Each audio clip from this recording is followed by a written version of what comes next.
As the last decades of the 15th century began, the world was on the cusp of an unprecedented change.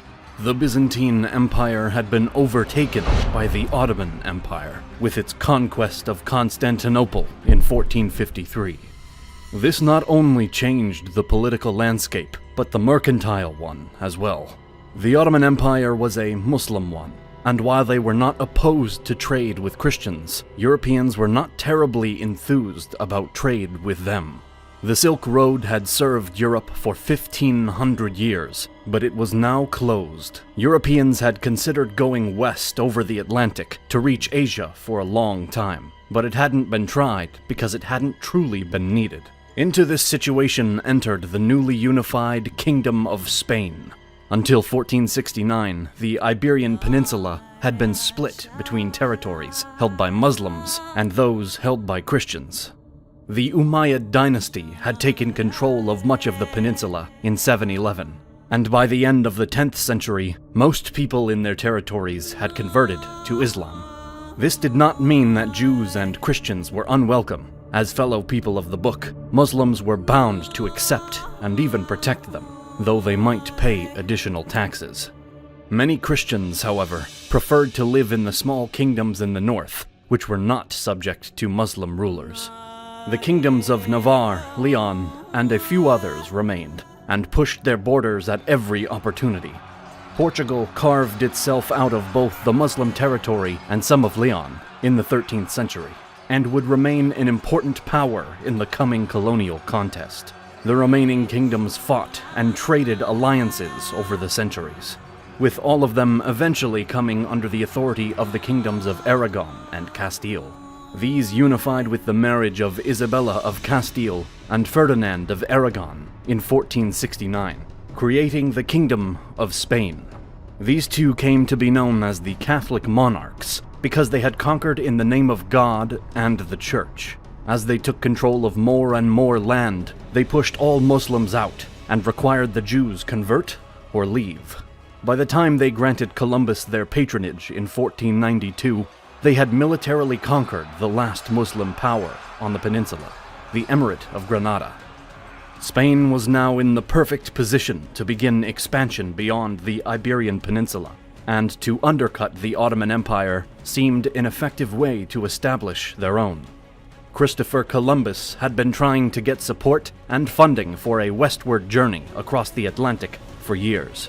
He began with Portugal in 1484, but they had put their efforts into trips around the southern tip of Africa.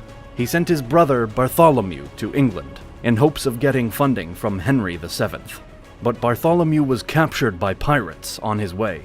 By the time he was freed, Columbus already had Spanish support. The latter first presented his plans to the Catholic monarchs in 1486, who found it implausible, but were sufficiently interested to grant him an allowance and free food and lodging through Spain, in order to prevent him from taking his plans elsewhere. Those plans were fairly straightforward: sail west with the trade winds until they reached Asia, and there was no question that it was possible to reach Asia by sailing west over the Atlantic. It was common knowledge at the time that the Earth was spherical. This had, in fact, been known since the 3rd century BCE from the work of the Greek philosopher Eratosthenes. The idea that Columbus was out to prove this was popularized by Washington Irving's biography of the Navigator and is completely fiction. The unknown factor was the distance between the west coast of Europe and the east coast of Asia. Columbus calculated a distance of approximately 2,800 miles from the Canary Islands to Japan. The actual distance is 12,200 miles. He had underestimated the size of the planet by about a third. With a lucrative agreement from the Spanish crown, Columbus set out on the 3rd of August, 1492. He had been granted a title, Admiral of the Ocean Sea, as well as a 10% share of all revenue coming from the new venture. They also preemptively named him governor of any land he claimed for Spain. The expedition had 3 ships: the Santa Maria, the Santa Clara, better known by its nickname, the Niña, and the Pinta, which was also a nickname, but the ship's real name has been lost. Though relatively small, the ships were well outfitted for the journey. There is a great deal of legend surrounding the first voyage, that they were pounded by storms and the crew threatened to mutiny, though neither of these is true. Columbus's journals indicate they had near-perfect weather and relatively calm seas for most of the trip. And while it's likely there were the usual complaints among the crew, there is no evidence that it became mutinous. The length of the trip is also often misrepresented. Yes, they set out from Spain on the 3rd of August, but they had to stop for repairs to the Pinta at the Canary Islands. These took weeks, so the expedition didn't set out across the Atlantic until the 6th of September.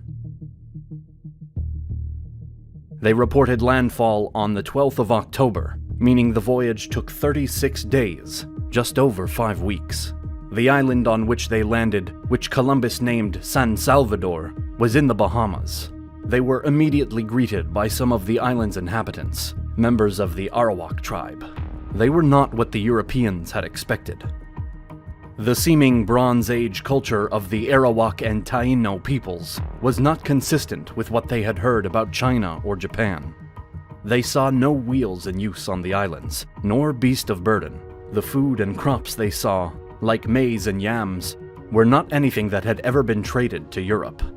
Still, there was nothing to say they weren't in or near Asia. Perhaps the people of these islands did not interact with the mainland. It was, to some extent, made moot by what Spanish sailors saw: gold. Some of the people had small golden ornaments in their ears and noses, leading the Europeans to believe they had access to untold riches. Columbus forced the Arawak people onto his ship to act as guides to the source of this treasure.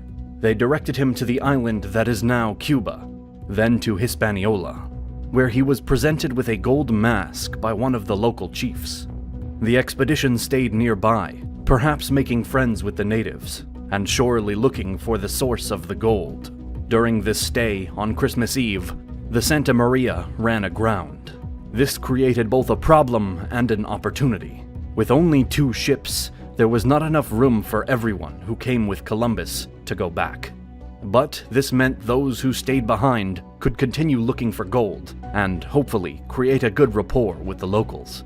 The timbers from the remains of the Santa Maria were used to build a small village, which was called Navidad, so named because it was Christmas.